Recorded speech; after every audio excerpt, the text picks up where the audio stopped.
What is up, everybody? What is going on? We are back in the sanctuary.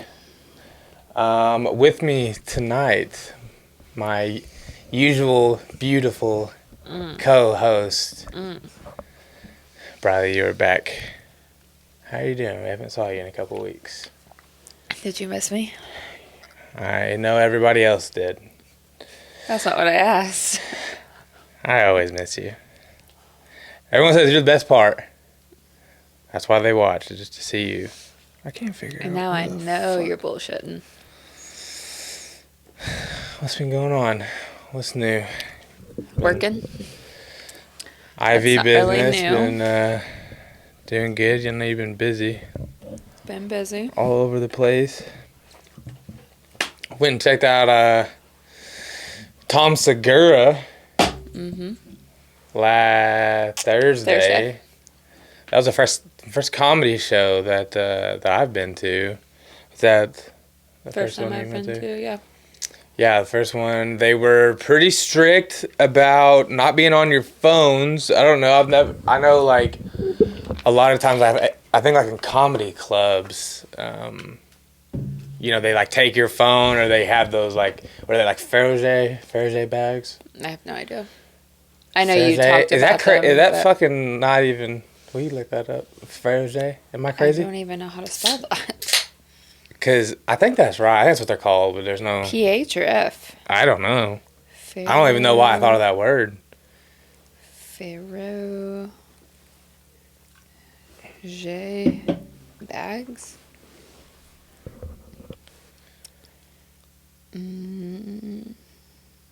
Maybe, I don't know. I don't know why that word came to my mind. I thought that was it, but maybe it's not. I don't know. I'm either so far off on the spelling. Look at bags they use at comedy clubs to block signal. They use at comedy clubs to block signals.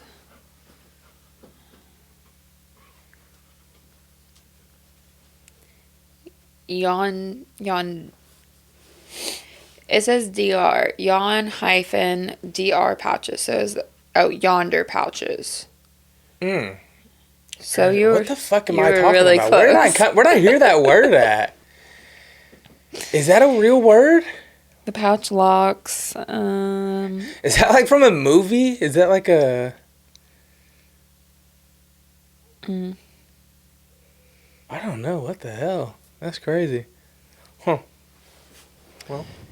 Yeah. Anyway, they were pretty strict. They were eyeballing people if they saw you with your phone in your hand during the show. They were telling you to, like, get your phone out of your hand.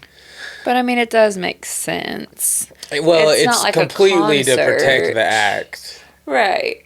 That's the whole thing. It's Right. completely to protect the act and the jokes, so people aren't stealing jokes. You know, other comics, you know, some comics steal jokes and, you know. Singing I feel like it's a little harder. You're already listening to their album online. I mean, no one really cares. Like, each night, even if you're like seeing the stage appearance and stuff like that, it doesn't really matter. If it's cool, it's cool. Right. I feel like you can only hear a joke so many times before it's not that funny anymore. You know the punchline. I don't know. I feel like that depends on who's delivering it, because, like, you rewatch, like, Ron White and still find yourself just laughing the whole time. I don't watch a lot of Ron White.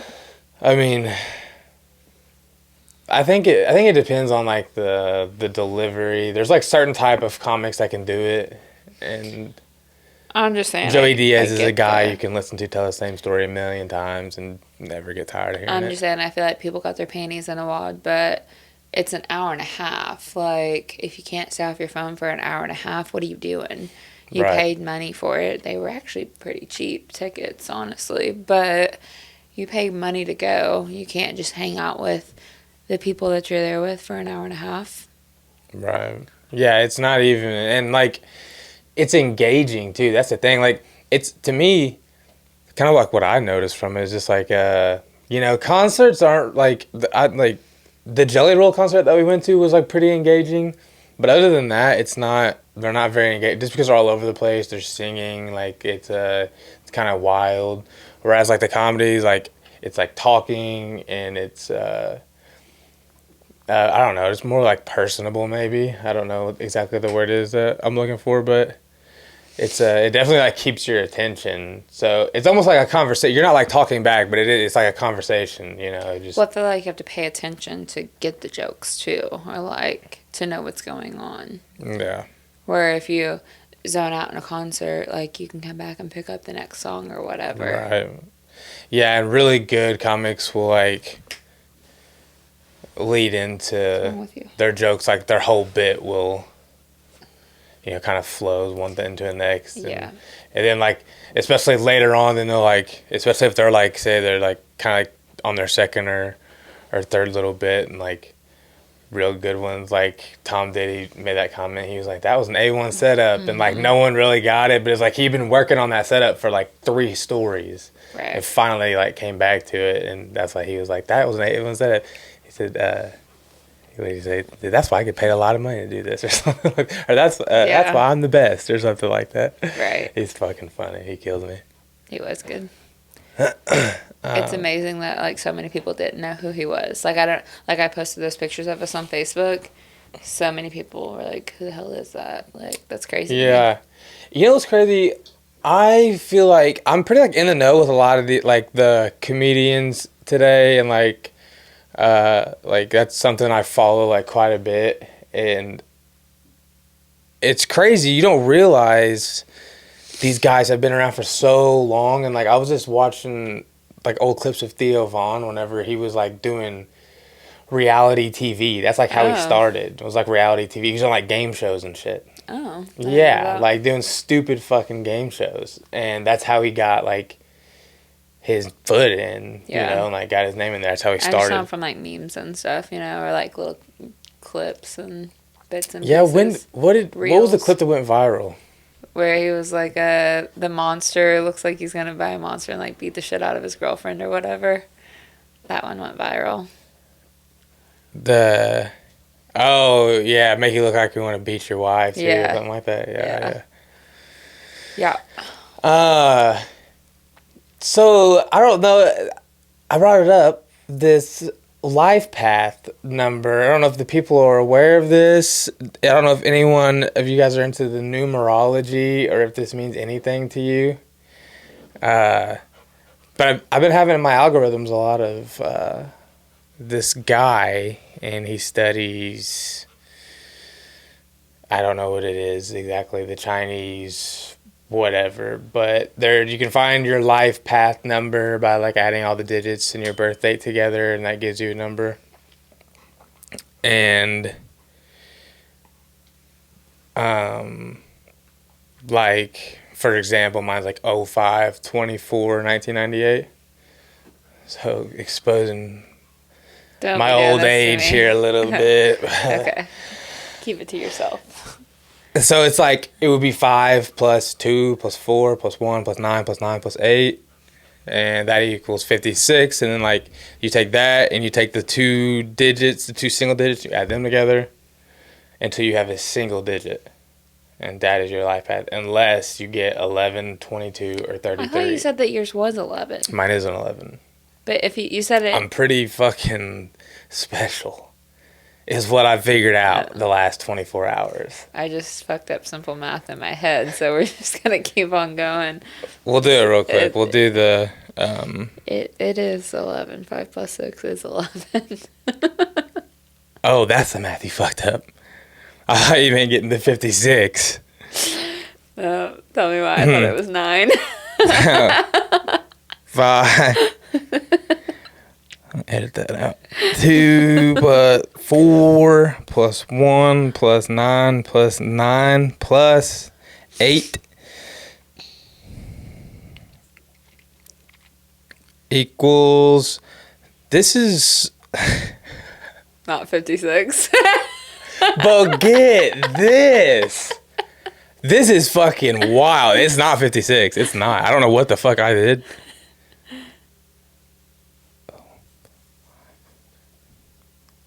But it's still 11. How fucking wild. It's 38. It's still 11.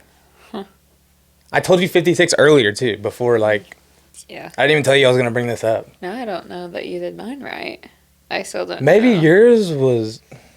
I don't fucking know now. How did I get 56? It's not even close. That's 20 off.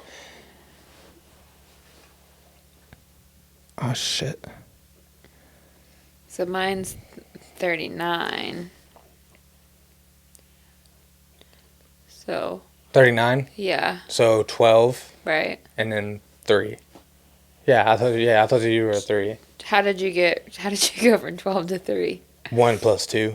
Oh, okay. So Okay. you take the single digits out of each. You have to add those together until you get a single digit. Okay. Unless you get 11. That is, I'm pretty fucking shook about that. It's crazy. I was like, whenever that. Yes. Please. Whenever that came out to 38, I was like, how wild. Lay down, please. And it's still 11. How wild. And it's like, it talks about it's like spirituality and... What's it called, though? Let's read through yours. Well, Life path, like your life path number. why is that floor creaking so much? So if you guys haven't done this, I don't know if you guys are into this.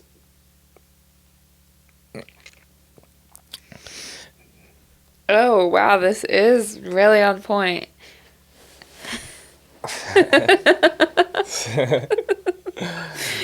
Charming, romantic, and full of creative energy.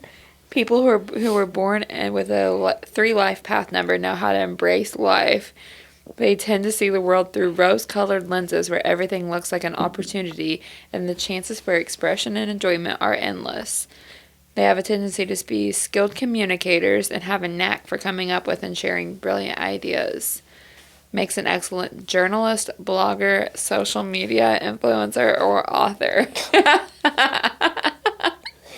She's on my team. All right. We are great at attracting others. Forming real deep bonds is the difficult part. Oof. They want to keep things fun and new, but feel they have to give that up if they make themselves vulnerable to intimacy. We live in the moment, so the idea of committing to anything long term can be a daunting one. And yet here I did it with you. I don't think I get enough props. I'm telling you. Truly enjoy who they are and what they do. Meaningful level of experience and emotion that people with this life path may never even know exists. It's an untapped well of ideas to explore. Dealt with joy and hardship just like the rest of us. The power of positivity goes a long way for people with this life path. Word, she says. All right, I am 11. We'll look at my AI overview. It's real quick, see what it says. 11 is a master number in numerology. Master number that represents spiritual awakening, creativity, and insight. People with this life path are said to be intuitive, imaginative, and highly sensitive. Spiritual awakening, number 11, is associated with spiritual illumination and a heightened level of spiritual significance. Creativity, people with the life path number 11 are said to be brilliant creatives. Insight, people with this life path are said to be highly intuitive and pick up on messages and meanings that elude most. So, see, I always just mistook that for my crippling anxiety. the overthinking and the, thinking too much about things. But in reality, it's just, I'm really just elevating at a higher fucking frequency is what's going on. Okay. And, it makes total sense. You said something earlier about being indecisive, and fuck me if that wasn't accurate. How long did it take you to pick out an outfit to go to Tom Segura the other night? Oof. I was not feeling comfortable. Yeah, I wasn't. How much did we not like each other when we left this household? I was just like, I wasn't like in a terrible mood. I was just like, whatever. I don't feel like I let it really bother me. I did while we were here, but once we left, I was good. I just needed to get someone to get out of the house, you know? And I was trying to do that, and you weren't having it. Balance. People with this life path need balance due to their refined sensitivity. And healing. People with this life path who channel their talents can become brilliant healers. The number 11 is considered a master number because it carries a unique vibration and a heightened level of spiritual significance. It's like a cosmic door that opens to spiritual awareness and inner wisdom. So I need to figure out how I get in more touch with this spiritual awakening and what I need to do to fulfill. I feel like I have a destiny to fulfill and an obligation to the world to seek this out. I don't know what it is yet. It could be anything. What do you think it will be? What could my potential awakening be? There's honestly no telling.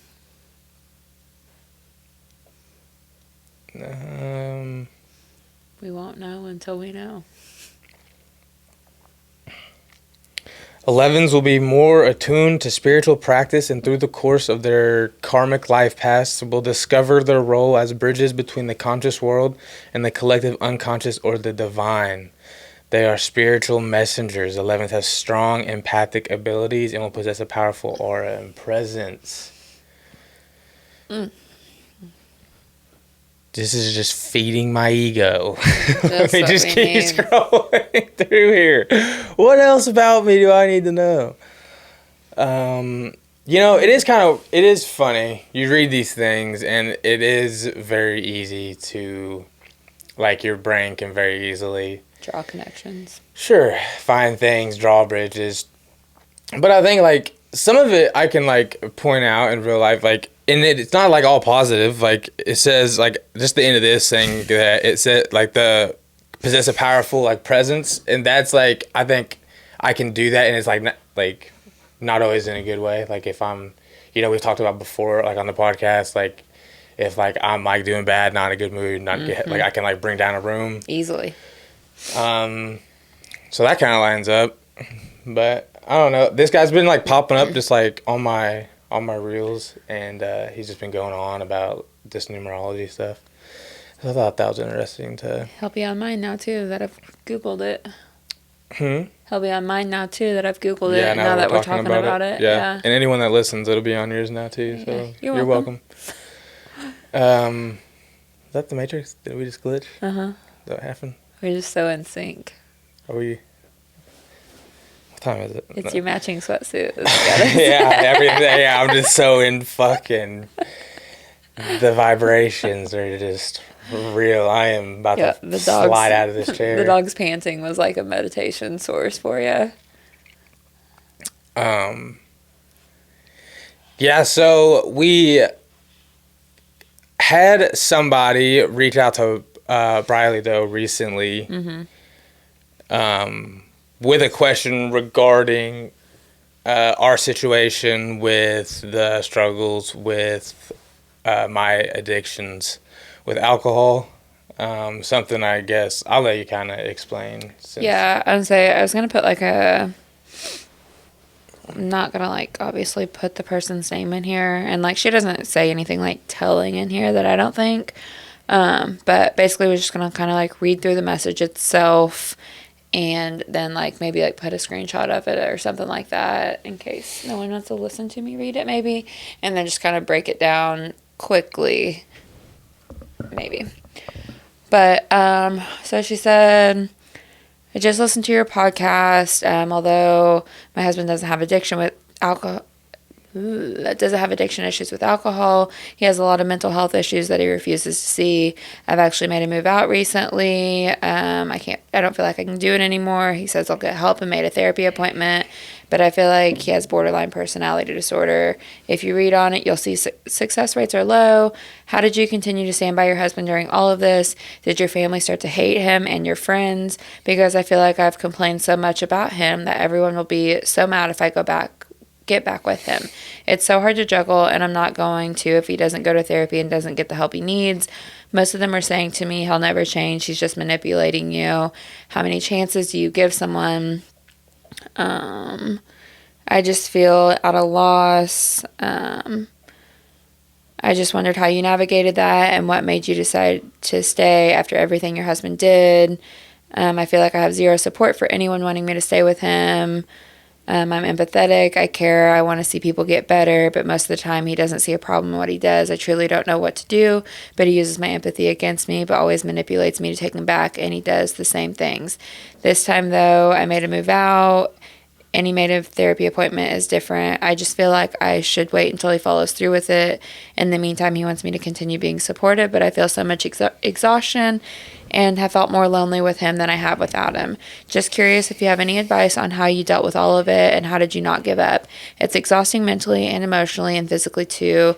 Constant arguments for family events and holidays and constant arguments when I have to work and never get any sleep because of it. Like, at what point do you just walk away? I guess I'm trying to figure out if you had any similar experiences. Well, what we can do, because I had multiple thoughts. How spot on was that for us, though? Even if there's not addiction. Multiple points that I think that I can kind of speak to, and hopefully maybe help a little bit. So you want to do this? Maybe go like 4 or 5 sentences, and then I'll we can stop, talk about it, because there was multiple points in there. I don't want to miss, Right. So first off, I think right off the bat, first thing we have to put out there, very first thing you have to do, you have to immediately, right now, off the bat, you have to stop worrying about what everyone else is thinking about your guys' situation. That has to stop immediately. Because at the end of the day, whenever the doors close, it is just you guys at the house or wherever.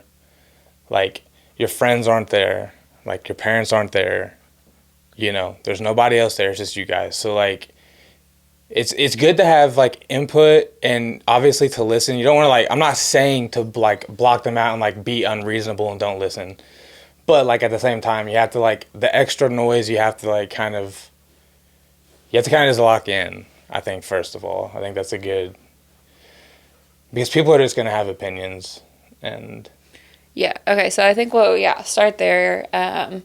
Basically, did your family start to hate him and your friends? Because I feel like I've complained so much about him that everyone would be so mad if I get back with him. So I do understand, though, you need someone to vent to. It's not like I could go to you and complain to you about what you were doing all the time. But you've got to be careful who you vent to. I didn't really go to my parents for a lot of it just because I feel like a certain part of everyone knows, like, when it's time to leave their relationship. Or in the back of my head, I always had, I don't want to go to my parents and complain to him about him to them, because I know that I can forgive him or that I can get past it, but like they don't see both sides like I do or whatever. You know what I mean? Like, I know that it's easier for an outside person to hold a grudge than it is for me. Or like I can see all the positive things and the ways that you are willing to change, whether they can or whether they can't. Or like I know what time when it feels different and when it doesn't, like she says. Yeah. I think too, kind of read like the first couple sentences. Just like say the mental health. He has a lot of mental health issues that he refuses to see. Stop. That's first problem in my opinion. So I think in reference to, because whenever you brought this up to my attention a couple weeks ago, I've been like thinking about it since. And like I think, and I don't know, you can tell me if I'm wrong, but I think what helped our situation a little bit was, I think, the fact that, like, I think I became pretty aware. I think I became aware fairly quickly that like there was a problem. like not at the beginning, I think, because, like we were both drinking, and then like you kind of faded out, and I still kind of was. But then like there became a point there pretty, I think, early on that it was like I was at least open at the beginning about like the mental health. Like I knew there was problems there. I think that because that's where I kind of started with the whole journey. Whenever like these issues started arising, was like I wasn't really thinking it was like addiction. I was like, okay, it's just mental health. Yeah, at first I think there was a lot of denial. And then I don't know. I mean, think yeah. denial on my troubles with alcohol, Yeah. definitely. Yeah. But I don't think I was ever in denial about the fact that I was like having some stuff mentally going on. But you were like too prideful to tell me, so it was kind of the same thing. Like you didn't open up until like a year into it. Like yeah. like Well, like I had never opened up about that apologies. ever. I will say that you were very quick to acknowledge like your wrongdoing, or you were very quick to apologize, and like I knew that you felt like shit for the things that had transpired. You know what I mean? Like we both genuinely felt bad for like whatever our part was in the situation. And I think that is the biggest difference in like this kind of situation, that I think after I've like kind of talked to her, like it just doesn't feel like he doesn't see a problem at all with what he's doing, or like he's recalling things differently than what she is. And he's not really like ever offering up an apology, or even, it's just kind of a respect thing, I think. Yeah, I'm like wondering, is it a problem with mental health or addiction, or is it a problem with respect? Well, later on in the messages, she went on to talk about how he had a really shitty childhood and upbringing that definitely plays a factor into it.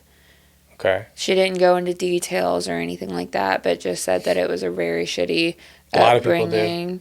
Right, and that's kind of what we like talked about too. Like you can only play the victim for so long. You know what I mean? Like everyone has shit happen to them, but you can't. You can either use it as a crutch, or you can like use it as motivation to like fucking be better. You know? Yeah, and I mean it's not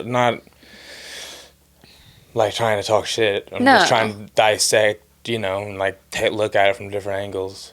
Well, and just like him promising to do things and then not following through with them, like very relatable. How long did I like try to get you to go to like outpatient therapy before you ever agreed to it? And at that point, it was almost like it was too late. Yeah. It was. Yeah, I definitely struggled with the like. Asking for like help. the like asking for help, and like just accepting that it was a problem, and like after the very first time like ever asking for help, and like just like being honest that there was a problem and that I couldn't do it like by myself, like the immediate weight like lifted off my shoulders was really dramatic.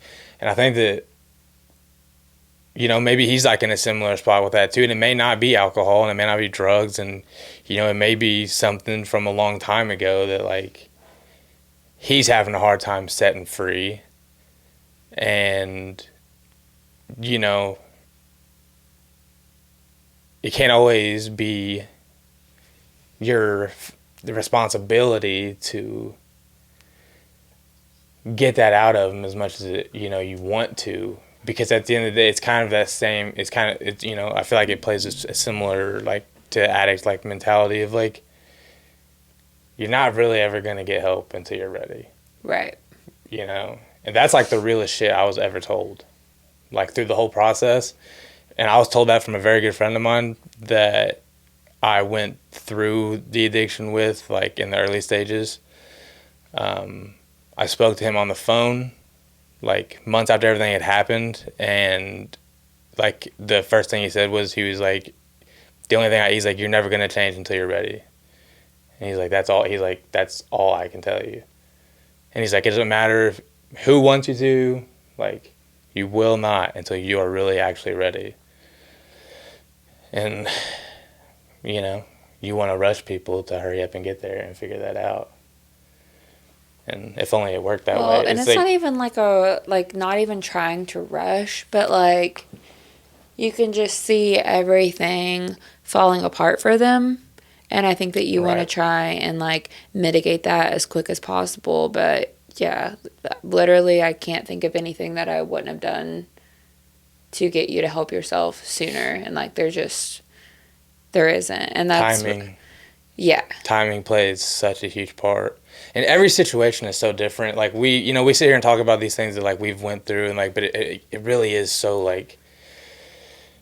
Right, just because each situation is so different. And that's what, like, asking, like, how many opportunities do you give someone? Like, there isn't a set answer. Like, I don't even know how many opportunities, like, we went through or whatever. Or, like, how many times that, like, I was, like, dead set on, like, this is it. Or, you know what I mean? Like, yeah. And you kind of, like, calling my bluff. And, like, I don't know. I don't want to get too far ahead because I feel like that's how I bounce back and forth. But, says he'll get help, made a therapy appointment. We talked about the friends. So what do you think that it is, though? Like, you know, is it like just lack of respect, doesn't care, or like is he like really nervous about it? You know, like I don't know. Like I know, like I think there's some denial too. Like, yeah, I just don't. You know, I don't know what he went through as a young child. You know, I don't know.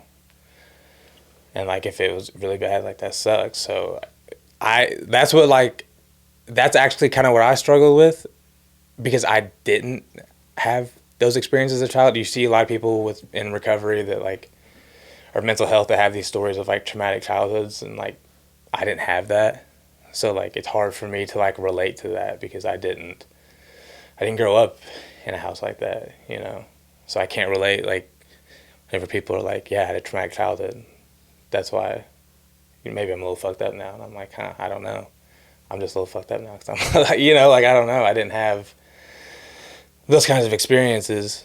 All right, well, but so instead of just like constantly going to your family and friends and kind of like pitting them against him, unless that's really like what you want to do and you have zero intentions of getting back together with that person, you know what I mean? I think that you should find like I started therapy. Like therapy was probably the best thing that I did. Like because no matter what, everyone has opinions. I don't remember who told me, if it was my grandpa or my dad, but he always said opinions are like assholes. Everyone has them. And your parents and like your sisters were like really supportive. My family was also like supportive, but like they both like on both sides of the family, there was some people that were saying you should leave him, like cut your ties, you're still young, whatever, or like you don't want to do this the rest of your life, or there's people like you're married, you're committed, like you can't just walk out now, blah blah blah, which like yeah, I get both sides, but like it's whatever you want to do. Like only you know how much more you can take or how much more you want to tolerate. So I definitely think, or like how much effort is being put into this. Yeah. You know? Yeah. Like, right. Yeah, again, like, is it, you know, and that's where it becomes hard in that situation, it sounds like, because, like, he's not completely, like, willing to accept some of these things, and so it makes it tough. So, first and foremost, I would find someone either that's non-judgmental and just kind of go to them, or I would do therapy. I tried online therapy first, wasn't really for me. I didn't like the therapist.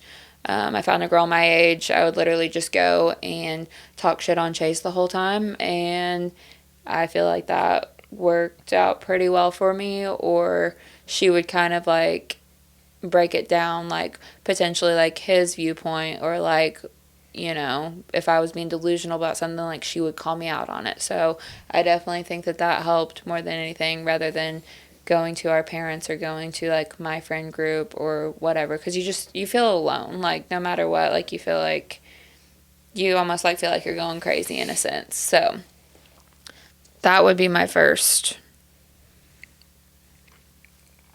Everyone needs a little therapy at some point in their life. Right. Let's see here.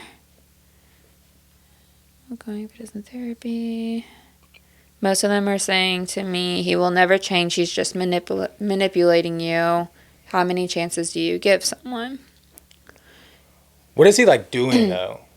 Like, She said that they would like argue, and then it's a lot I of get he's like having like mental health problems, but like, what is he actually doing? Like, it's a lot of gaslighting, a lot of arguing, a lot of making promises and not following through with them. But like about what? Saying that he's gonna do stuff with like a child and then not following through on him, or They have a child?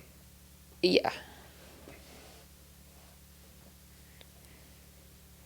So he's not showing up to be a dad. Well, it's a step situation. It's not his child, but he married into it, and I mean, I feel like that's a responsibility you take on when you marry into it. So, like making promises to the child and then not following through, so the child doesn't really want anything to do with him because he keeps going back on his word. They get in arguments. There's a lot of yelling. There's a lot of, no physical abuse, but just, and then like at the end of it, I guess like acting like it didn't happen, or acting like he didn't say the things that he said, or, whatever.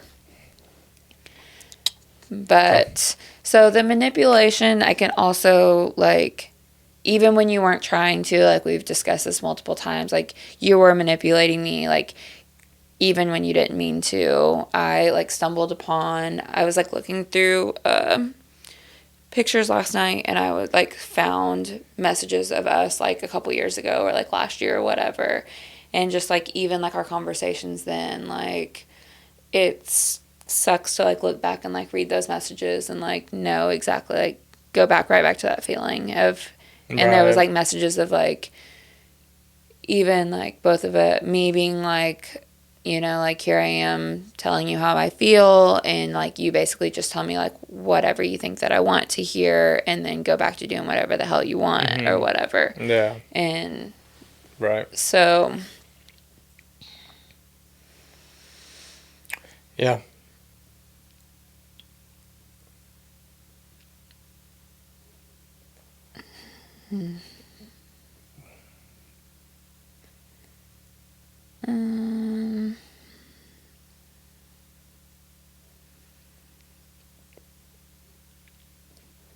And then him taking advantage of her, being empathetic.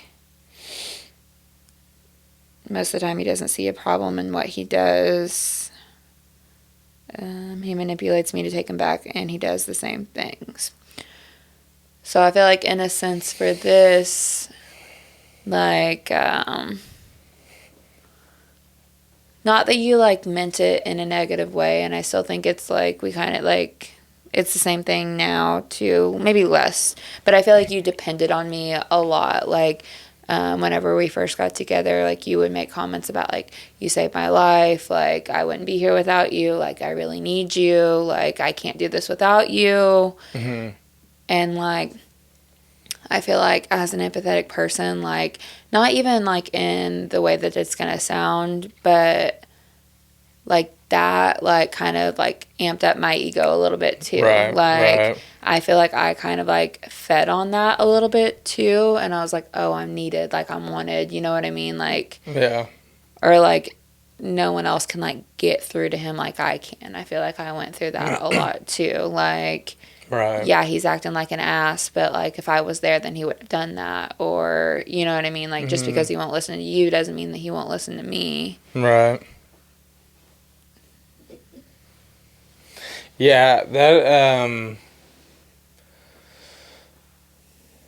yeah,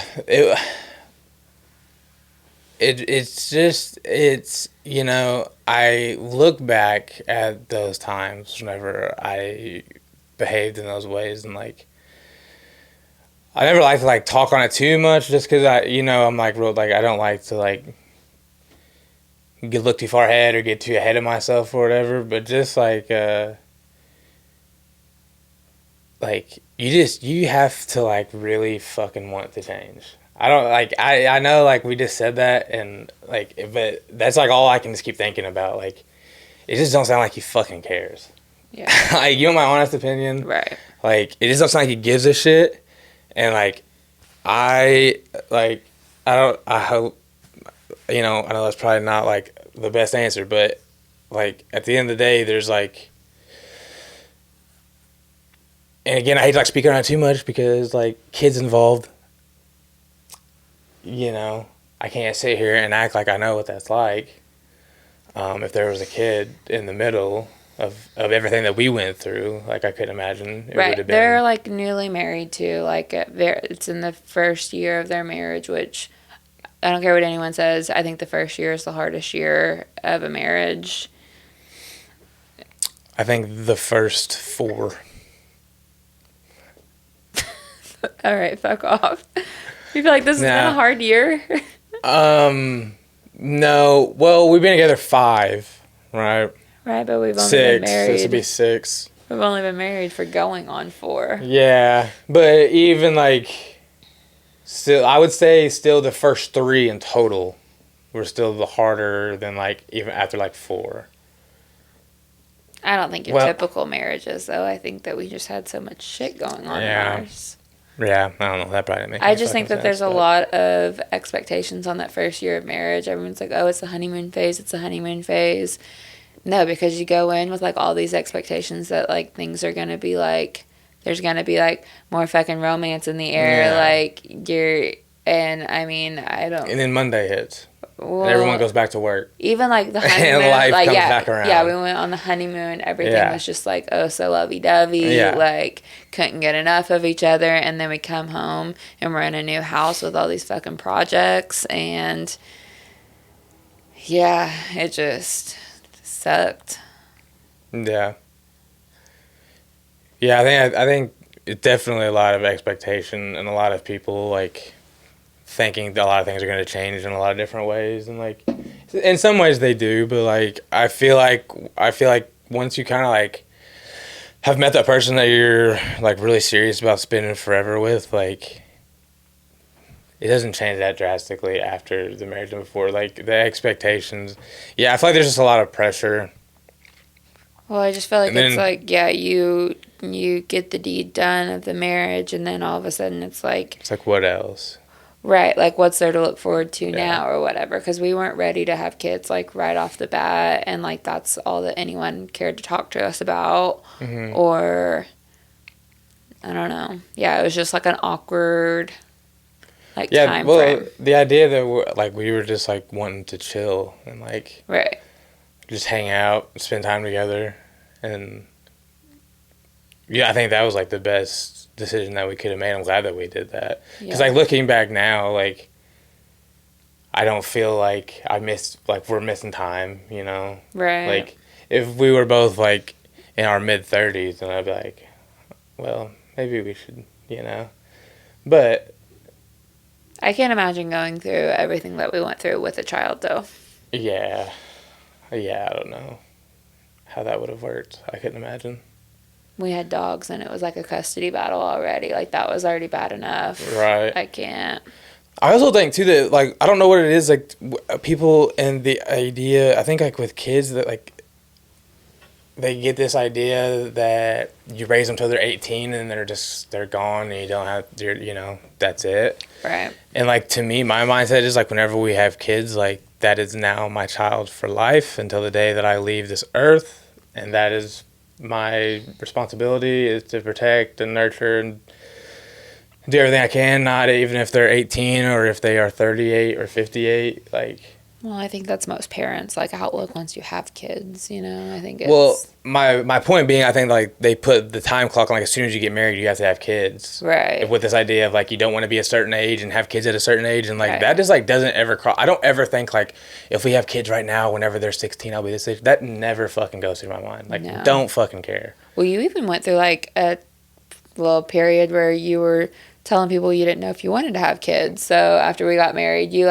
we talked about it beforehand. We decided that we did want to have kids. Everything was cool. And then one night at a family dinner, you dropped a bomb that you didn't even know if you wanted to have kids. Oh, I had been drinking and I was talking shit I with know, your but dad. then when you sobered up, my dad wasn't even there. It was my brother. Oh, well, one of them, yeah. And then you sobered up and you were like, well, I don't fucking know if I want it or not. Like, I'm so anxious all the time. I don't know if I want to pass this on. And you were dead ass for a hot minute. Well, I was very depressed then, and I was very... Yeah, that's whenever I was like, my life is ruined. And all I could think was like, me having kids, I'm just going to pass this on to my kids and ruin their fucking lives. And it was just in this like, just, hate myself time. Yeah. And that's kind of like my point earlier I was going back to, just like looking back over the years of like sitting here right now, the person that I am, like, people make the joke about like they peaked like in high school or whatever, and like I'm sitting here now thinking that like I'm not even gonna be close to like fucking 40. Yeah. Like I'm not. That was one of the messages too that I stumbled across, was like, I don't remember what I had said, but you basically said like, no one fucking knows me now. Like, even people that knew me a year ago, like they don't know me now. Like, I'm a completely different person. Like. Mm-hmm. Yeah, it's yeah, I think that's like a good personal goal to have. I think like, because it's always you versus yourself, so I think I always look at myself in like kind of eras of like, it's like 16 to 18, then 18 to 21, and then like the last 3 years, and then kind of like the last year into now. And I like compare all of those versions of myself. Like I have them up in like avatar style, and they're like in rotation, and I'm just like, I'm looking at them and I'm like, if I was like in a need to like get some shit done, like in the world type situation, like, which one am I choosing? Does that make sense? Like, which one would I pick to like go to war, like go to battle? And like, my goal now, because there was a point in time where I could say that the person that I was right then, there was a version of me before that was better. And I don't ever want to say that again. Yeah. I don't ever want there to be a version of myself that is better than me sitting here right now. Yeah. Does that make sense? Yeah, it does. And like, that's something I think about too. And I think about if I put all those like in a cage ring and like they had to fight, like those versions of myself, like which one wants the fucking smoke? And it's like me right fucking now. Yeah, I think that's just like your algorithm. This is like getting a little off of like where we were at, but it's just like something that's kind of been on my mind. But yeah, it's just like it's like, who am I picking, like to go in there and get the job done. And it's like, that should be everyone's version, to be that version that you would pick like every day. Yeah. Don't let there be a day where you would like pick a different version of yourself from the past, Yeah. I feel like there's multiple different versions of you throughout the years. And I feel like they're all like kind of like drastically different. Like the person that like I met versus who you are now is like literally 2 different lifetimes. Whereas like I feel like I haven't really changed. Like I have changed obviously, right? But I feel like you've had a lot of like peaks and valleys, and I haven't like like I don't have like completely different avatars like that. You know what I mean? Like I do feel like this is like the best version of myself right now. Yeah. But I don't feel like I've had any like. Yeah, I think about it and I'm like, who would give me a run for my money right now? Which one?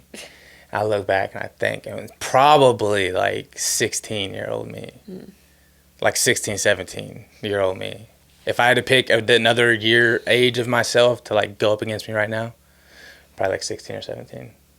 All the rest of them, I'm waxing them. But that motherfucker, that like sophomore, junior year, I was like pretty on my shit, like athletic, like pretty like locked in with that. Like that would be the one. The rest of them, I was like, I didn't get in good shape again after that until like probably now. You know what I mean? It kind of got a little loose and sloppy after that. But that's something fun to think about. So yeah, I don't know if that like really helped you. It seems like you have a little bit different situation maybe going on than Right, what but we I were do feel going like through. so much of it was like very on brand Yeah, with definitely. like I read that and I was like immediately took back to like those fucking shitty feelings and just like oof. But you can't like everyone's gonna have an opinion. Only you know like when you've had enough and like Right. I think that the biggest thing like and people are probably like watching this and thinking that I'm a fucking idiot for staying like with you or they like just think it's something that's expected of me. Like there's probably two very drastic different things. Like yeah, you should Yeah. be with him, you're his wife. What do you mean? But at the end of the day, I think what kept me locked in was one, I was terrified what you would actually do if I did leave. Because I feel like a lot of people say like I don't know what I would do without you, but I feel like I genuinely feel like you meant that. Like Yeah. I genuinely felt like if we weren't together then you would either go so drastic one way or another. Like the addiction would get way worse and get into way worse things and like that's where you would be at or you would just end up killing yourself and either of those options was terrifying to me. And like I just knew that you were like a good person like no matter what like there would be like 2 full shitty weeks and then like of like us just like not getting along and then there would be like one day where it would be like you like being genuine and like being Yeah. empathetic and stuff and I'd be like see he's fucking there like I knew it like wasn't you if that makes sense like Right. your actions were just like a product of something else and like obviously like at the core of you like you still love me like there was no like infidelity there was no like anything like any of those concerns because I feel like if that was part of it then like that would have been a wrap but I feel like Right. you never like wavered whenever it came to that or anything like you never like put our relationship in jeopardy in any of those senses it was just almost out of your control so Yeah. Yeah. It was, and like I said, I don't want to like make excuses, but yeah, I was definitely, it was just like, I don't like feel bad for that person, for that version, but there's like a part of me, I was like, damn, bro, you're just in a dark fucking place, man. Like, right and it was literally, I blame it, it was alcohol. right Like, I was completely, alcohol completely consumed my mental, my physical, everything emotional, everything. yeah And I was just talking to Andrew, that's my son. I was like, dude, I didn't realize, like, I've talked about now, I'm off all my medication. Like, I don't take any anxiety medication anymore. And I don't even know the last time I have. And, months and I realized, I was like, I didn't have anxiety that bad. Like, I'm pretty chilling most of the time. Like, 95% of the time, I'm pretty chilling. Like, but alcohol, like, 90% of the time, I'm not chilling. right And it was, I I mean, yeah, like I wasn't the best person all the time, but I do blame a lot of like it was just I had let a substance just consume I me and blame control almost me. 100% of it. Just like you lying straight to my face. Like, I would literally be able to smell the alcohol on your breath. Like, Mm-hmm. the breathalyzer would literally, like, have the fucking number on it. And you were just, like, so delusional in it and, like, still try and lie your way out of it. Mm-hmm. And, like, I was, like, so desperate that I would almost believe it. Like, literally, even when the breathalyzer was, like, zero point zero 0.08, I was like, "Ah, maybe the breathalyzer is fucked up." Yeah. Like, that's how, like, crazy, like, you can get in your head. Like, Mm-hmm. you start, like, questioning things. Like, well, maybe he wasn't acting that weird, or maybe he wasn't doing that. Maybe I am paranoid. Right. And then, yeah. Yeah. That's the lying, the manipulating, the Yeah. You would, like, throw your sobriety in my face and, yeah, be like, Or just you calling me controlling was like thinking that I was like being controlling too, whenever that's like what I set out to not do the most. Like, let you make your own mistakes and like whatever happens, happens. Right. But you can only do that so much, I feel like. Yeah. Yeah. It's, like we said, it's, you know, we can sit here and tell you, you know, we would be happy to sit here and then, you know, and talk about this, you know, but it really does just come down to your situation and like what you think you can handle, and it's very unique, yeah, and how much you can handle. There's so many different factors. There's not a cut and dry way to go about things like that. It's a lot of factors. It's a lot of timing. It's a lot of things adding up at the right time, going the right way. It's a lot of effort. And then it's a lot of days where shit is not going to go okay. Shit's going to go really fucking bad. A lot of days. And, like, you have to be prepared and not get, you know, caught up in the fact you think that every day is going to be roses after the fact. It's still a lot of shit days ahead. It's just part of it. So, I don't know. I hope it helped maybe a little bit. If there's other people that have questions, issues, you know, relationships or trouble with addiction in their relationships and have questions, feel free to message us, send them in. We'd be happy to talk about them. Or it doesn't have to be addiction, like she said. Like, yeah, if you just feel like you're stuck and you don't have anyone to talk to. Yeah. I like hate that person's going through that, but it meant a lot that she reached out and like confided in me, and I feel like we had a good conversation, and I feel like I didn't really have anyone like that to talk to whenever I was going through it. So if you need someone to talk to without being judgmental, holler at me. Keep it anonymous. All right, we got to go. Battery's about to die. We got to hop off here. We love you guys. Thank you. See you guys at the next one. Bye.